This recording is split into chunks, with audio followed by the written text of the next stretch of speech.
Professor Milica Balaban from University of Milica. She Yes. will tell us something about education reform in Bosnia and Herzegovina and natural science. So, yes, please, about interconnection. Something about yourself, if you want. Thank you.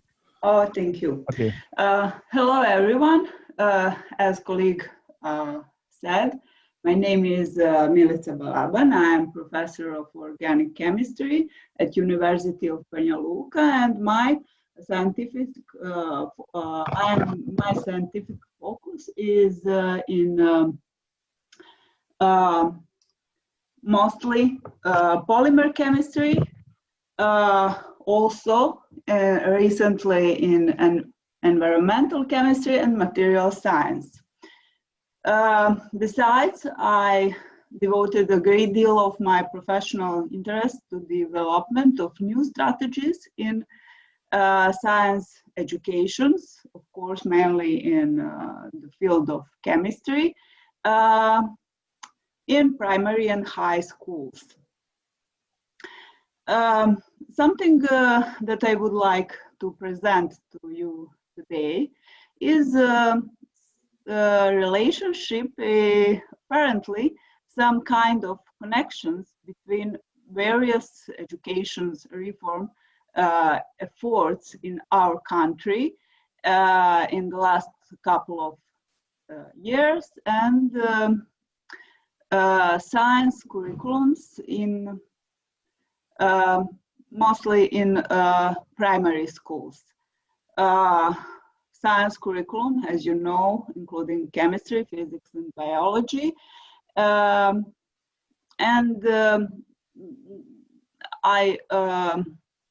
would like to connect these two topics to increase various activities in promoting and popularization science, and not only science, but scientists also. This, my presentation is only on an informative level, without going into the depth of the problem because of time and I don't know, concept of all event connect 2020. Only in this century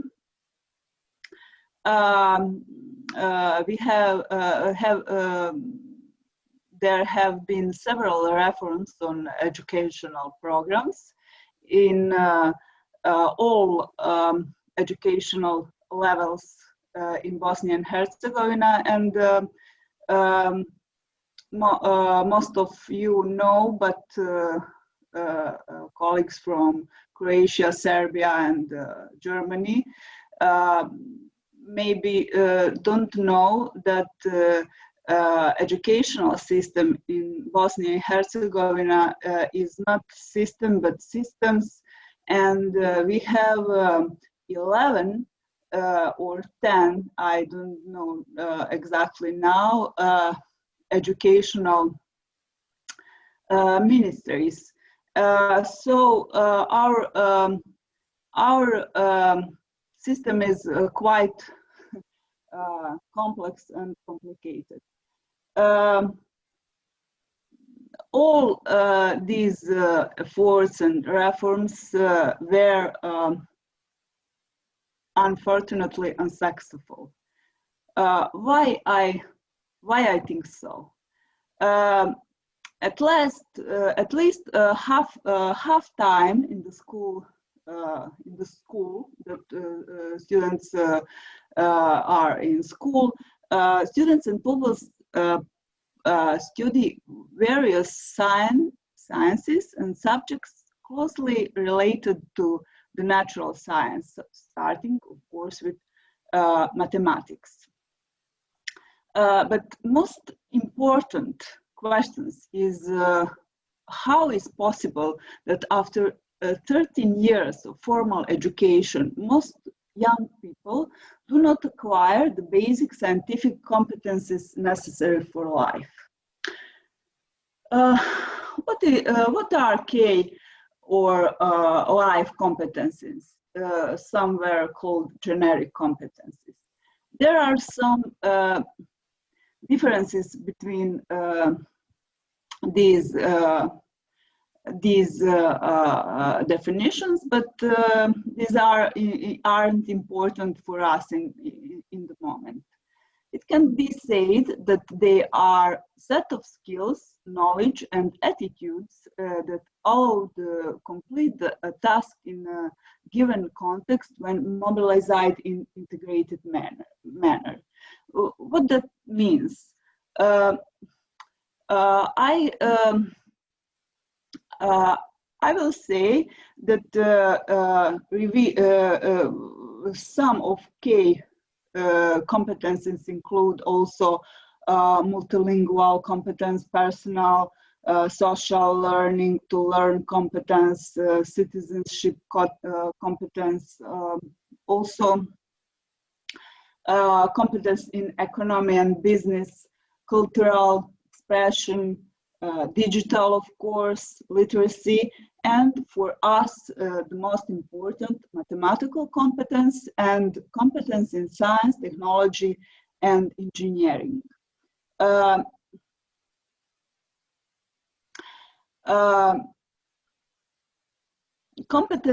It is crucial to realize that competence in science refers to the ability and willingness to use the body of knowledge and methodology employed to explain the natural world in order to identify questions and to draw evidence-based conclusions. But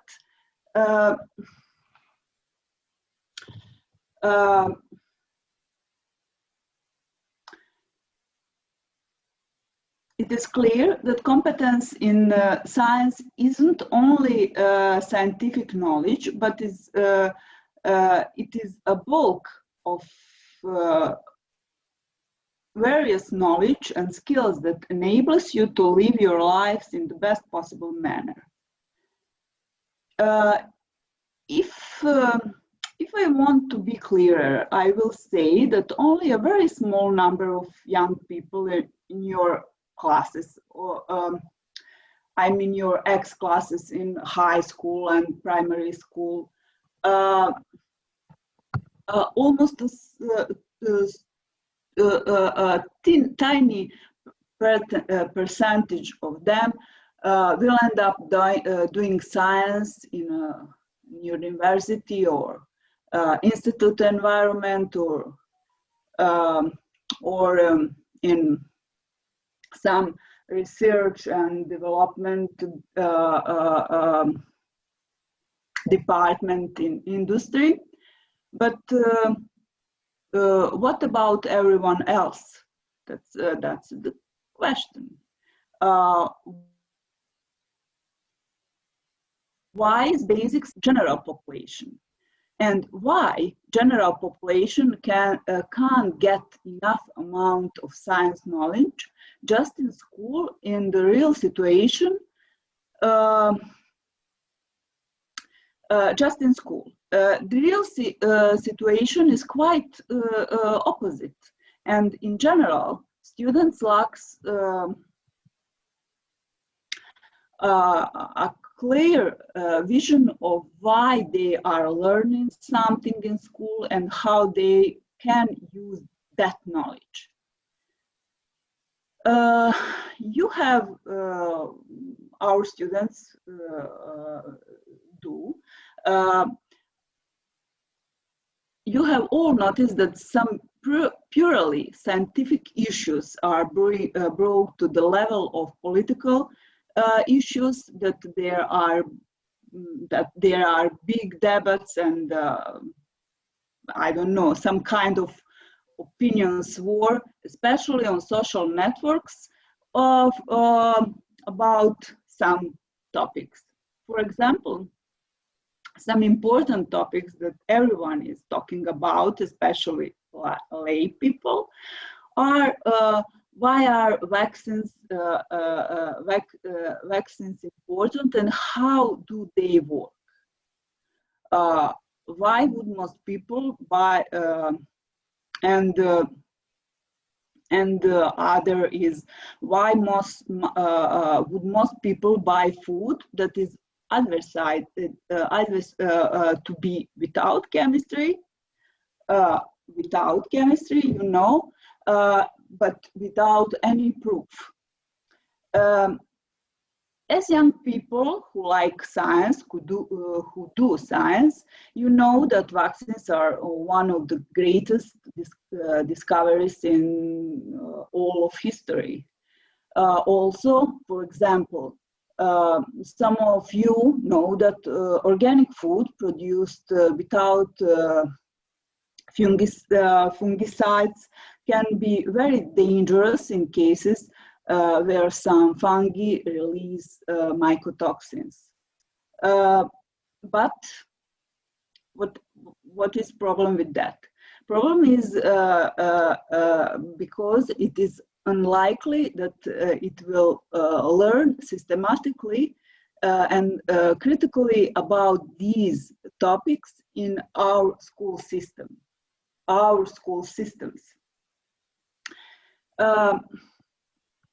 As you know, I am an organic chemist, and I can notice the most emissions in my field, that is in the way in which chemistry is taught from the very beginning. So, if you remember, organic chemistry begins to be taught in the 9th grade, in the 8th grade, but organic is 9, when the concept of hydrocarbons is introduced. Most young people know, or have to know, that there are simple and multiply chemical bonds in different alkanes, alkenes, and alkenes. But very few young people and people in general will associate oil, gasoline, and other engine fuels with hydrocarbons from school. A large number of you are drivers, but rarely does anyone at the gas station think about chemistry from school or some information which they got in school, which are related to this normal life situation. Daily life situation at the gas station. One would wonder if it is necessary at all, but in my opinion, it is to know the basic facts about what miscibility, etc. But it is not mentioned in school, in primary school, when topics of hydrocarbons is taught.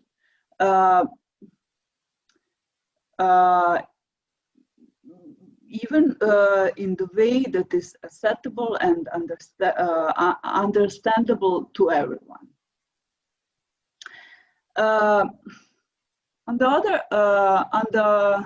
other hand, when you watch videos or go to various events like science festivals or researchers' nights, you may notice a bunch of people who are so enthusiastic about scientific experiments and concepts. What can we conclude? Science at school is boring, incomprehensible, and useless. But at festivals, it is exciting, omnipotent, and a little bit in Hollywood style. There is also a third presentation of science appearing on TV, mostly in the news, focused on environmental accidents or the risk of taking certain medications or drugs, for example, when some dangerous chemicals are discovered in foods, toys, or something else. And also, there are some high budget science shows made in a popular manner, but in my experience, most people drawing wrong conclusions or misunderstand topics even when they have the will to watch such films. My research reveals, proven among other by my 3 children, that science program in our school are boring. The audience in school, pupils and students, are not looking for anything and wants to escape as soon as possible. There is no connection between science lessons and the rest of the daily routine in students' lives. Again, on the other hand, the science festival seems very exciting, but the reason, in my opinion, is a little bit trivial, because the audience is looking for fun and coming to spend fun time. Is the main reason for this discrepancy that because the theory is boring and the experiments is interesting? I don't think so. There are many attempts to present science as very fun and exciting, but unfortunately, or fortunately for us, I don't know, it is not. The main reason that is in all school curricula in Bosnia and Herzegovina, science exists for its own without offering an explanation of the real world in which students live.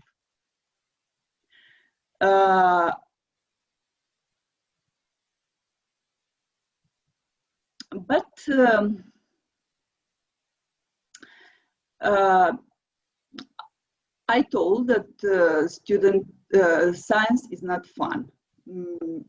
Is not fun and is not easy, but you know, it is extremely inspirative and can fool your lives with extremely big happiness and satisfaction. You know, scientists are not entertainers. Scientists are hard workers.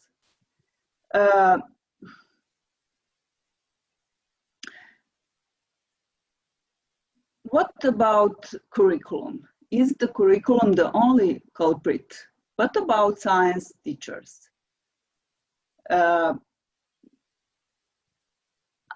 think that,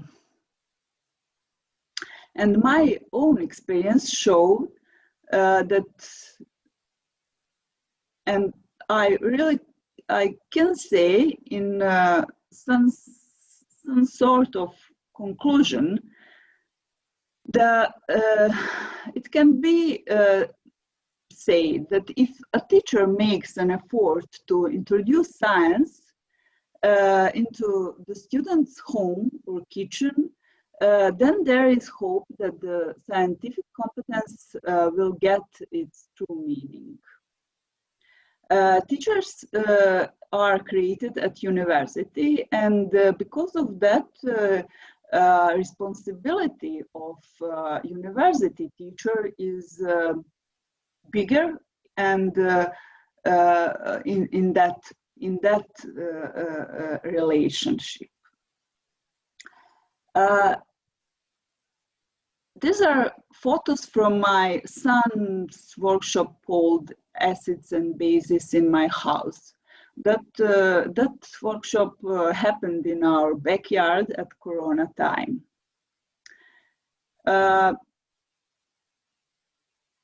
You know, you can see that we have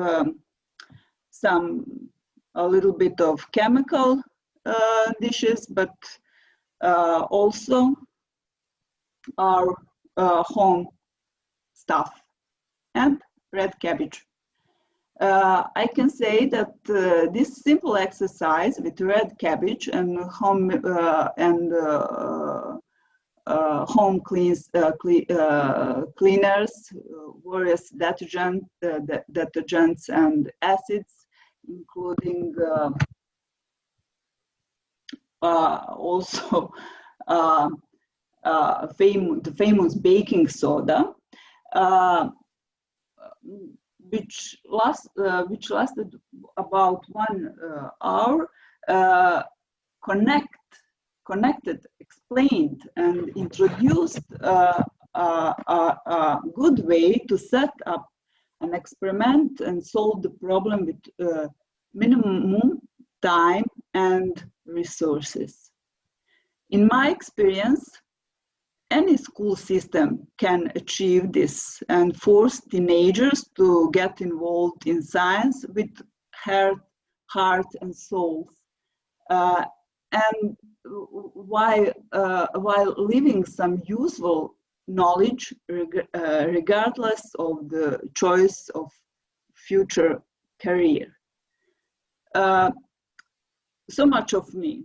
I'm sure that your experiences are mostly positive from school because you are here today, like science students. But that is why I think it is important that you are aware of the problems that most other students face. Would any of you like to give some comment or share your experience from school with us? Anybody?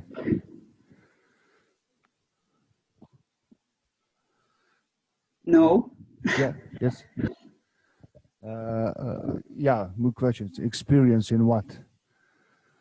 Experience in school science classes in primary or high schools.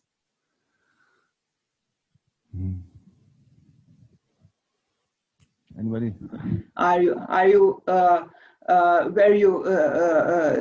Did you be satisfied with your science teachers, chemistry teachers? Yeah, something like, did you like it or not, or do you have a good or bad experience with Yes. Science classes or something like that? Yeah.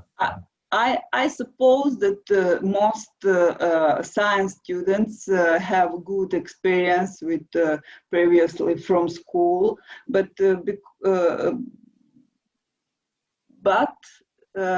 maybe someone didn't. Does anyone want to share? Yeah, maybe I can share. I remember my teacher from high school. It's he's mathematician, and I went to school to be we call it in next country, so it's like a mathematician, technician mathematician. So yeah, the mathematics was my major, so probably I didn't want to go to that school, but because of my teacher, I went to Faculty of Science to study mathematics and physics. And we had like three courses on every year of mathematics. And on the first year, it was Euclidean geometry. Maybe you recognize that, but and he said on the first class, who don't know geometry cannot be mathematicians. And luckily for me, I love it, geometry. And I remember the first thing that we learned, that was the axiom and the basic things in geometry, like dots and lines. And he said to us, you know how to define dots or dot. And everyone tried to define dot, you know, but it cannot be defined. It's basic, and you start from there. And that's the whole, you can imagine mathematics like that. You suppose something is there or something is here, and you start with that, and you upgrade the theory, and you made a theory from that. And in the end, he said, like Plato or Aristotle, I didn't remember, they try to define dot like dot is a part of nothing, something like that. So yeah, that was really good and experience for me. And that in that time, I knew that in some point I will go to study mathematics, but I end up like physicist. And it's, I think if you are theoretical physicist, it's pretty the same. So Yeah, that's my experience. So it's almost equal to be a theoretical physicist or mathematics, but yeah, something like that. mathematician. But in I had a really interesting teacher of physics. You know, in primary schools, physics is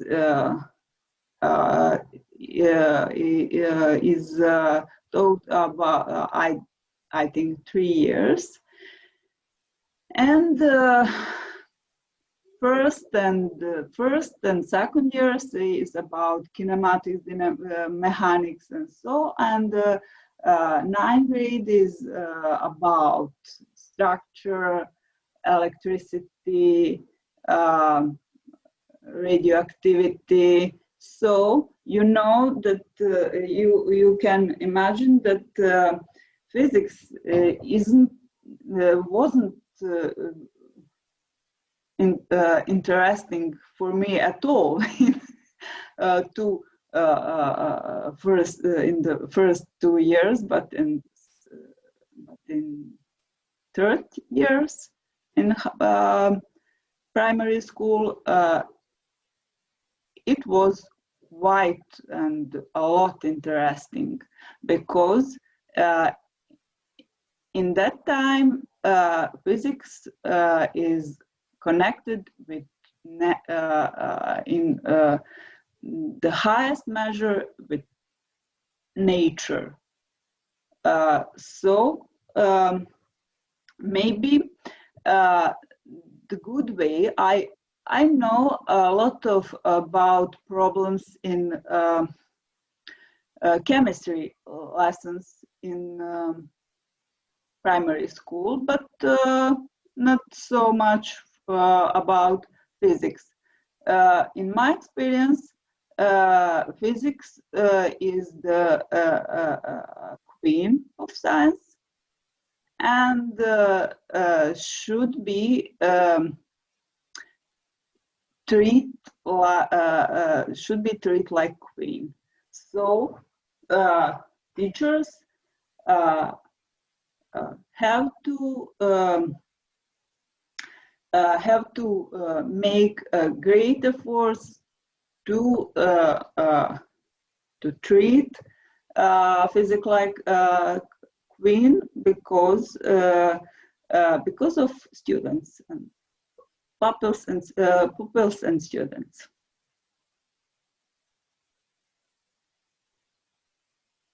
I suppose the most of you are from physics.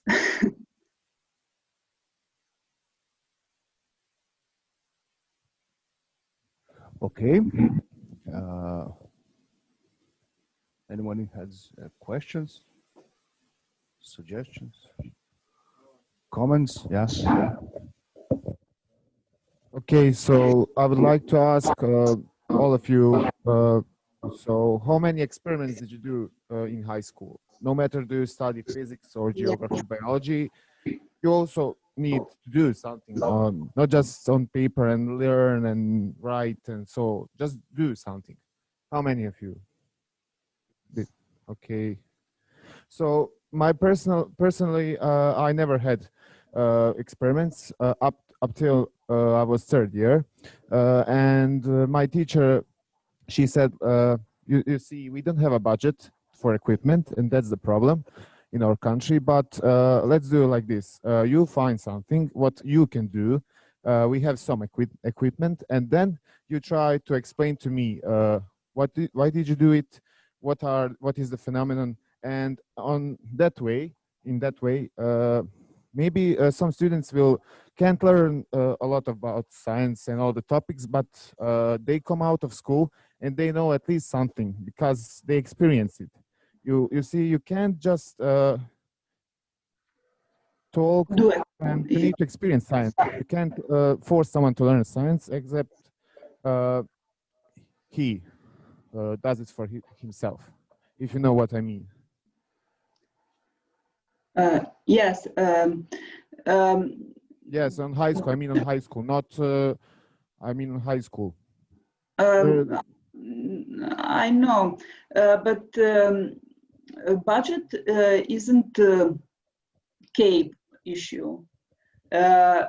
Budget for many experiments in physics and mathematics and biology, geography, you don't need any budget. You have, you can use your, I don't know, stuff from your home, stuff from your school, from your garage, and so on. But my point is today presentation is that school reform isn't matter of curricula, different curricula, but only problem and only person we have that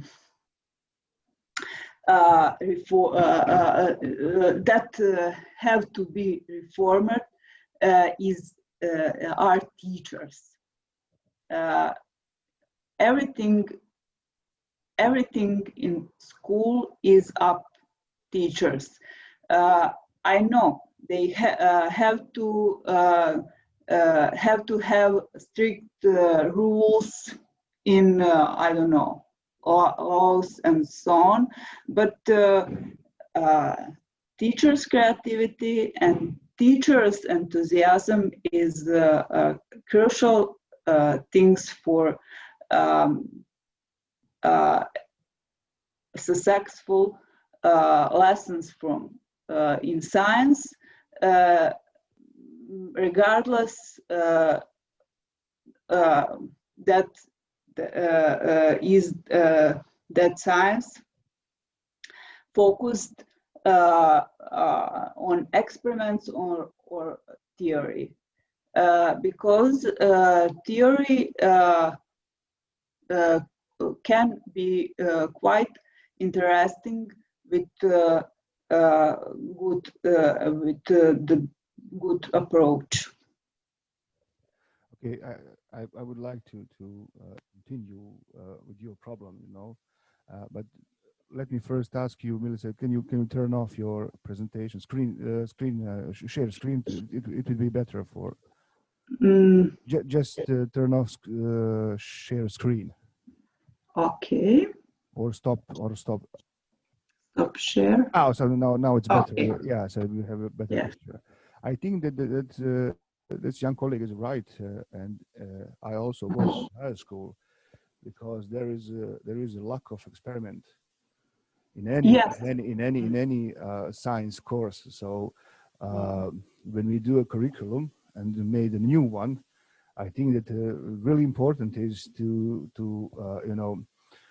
put as many as we can new experiment, and it's not expensive, I'm sure, but he said that his teacher said to him, we are out of the budget, and I think it's true, Yes. and but in some point, some schools I've noticed that they have equipment but they don't use it, but it's minor in spite of the lack of the equipments or so on. So I think that for chemistry, physics, biology, it can be expensive, but for less money you can buy a lot of nice experiments. And I remember that I had the full course in 4 years, like experimental physics. It was subject. I had one grade for that subject, and the other thing is like general physics for 4 years in my high school. So it was really nice to go to the lab and just do experiment. Every week we have another experiment, or every 2 weeks. I don't remember, but that was really nice. Just add Yeah. something here. It really is about teacher. I was teaching physics in elementary school for 4 or 5 years, and today, for example, you have a smartphone that has 10 or 20 sensors, different, that you can do different kind of experiments. There are many homemade experiments that you can perform on class, but the minimum is that you need to have a cabinet in your school. Many schools, for example, in chemistry, you cannot do experiments, I believe, with chemicals if you don't have, I don't know, drainage or somewhere to after you finish it, to clean the equipment and so on. So, and the other thing is that many teachers are working just, get their contract for 1 year, for example, or half year, it's for some school, and then they change it next year and so on. Yeah. That's the objective problem. They don't get to be enough in one school to make, laboratory that will be interesting and fun for kids, There's something that are depending on teachers, but there are some objective, problems that cannot be solved by just, enthusiasm. Yes. Yes. Of course, I was in many schools, and I read all school curricula in all Bosnia and Herzegovina, 10 or 20, I don't know, 20 different curricula, or in chemistry, physics, and biology. And every curricula in the beginning said experimental work, critical thinking,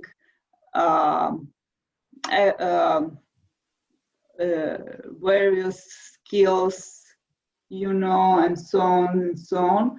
But there are not distinct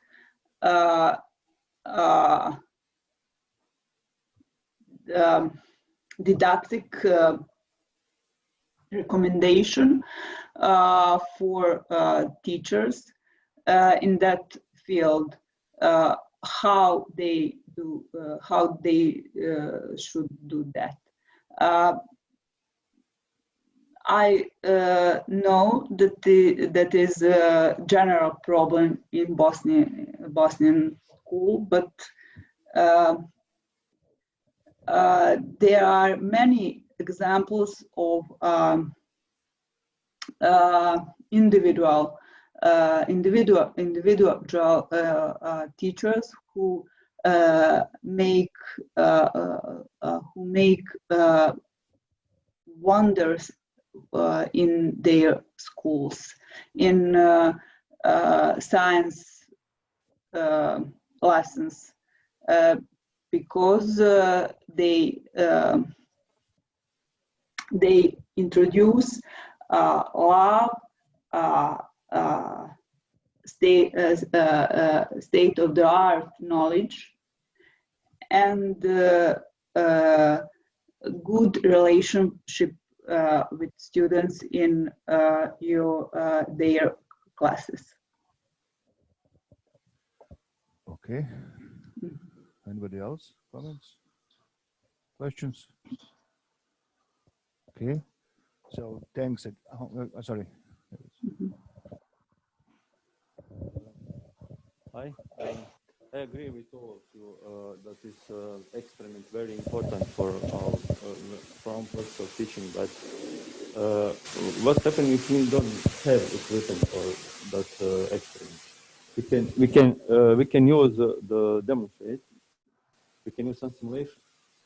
Of course, it's a very good part, and it's usually free for us to use. Not thinking about that. Thank you. I didn't hear well what. Okay. We can use a simulation, like there are a lot of softwares that you can use instead of that's one point that we can do it. But yes. That's a good way to overcome some problems in some schools. Okay. If that's all, so yes, thanks again to Professor Milica. Okay. Thank you. And hopefully we will see each other somewhere, maybe in the next Connect. So thank you again. Yes, thank you. Thank you very much. So bye-bye. Bye.